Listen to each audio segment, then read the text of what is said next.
नदी किनारे मोर मोर बोले, नदी किनारे मोर मोर बोले, हरियर साड़ी छपाने को कहेली समधी के वाई। हाँ पहिरब हरियर साड़ी कहेली समधी के बहिनी।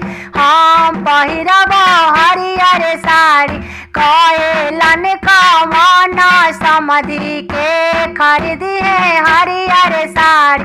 केल जय पहुँचाने को नदी किनारे मोर मोर बोले, कहेली समधी के बहिनी, कहेली समधी के भाई।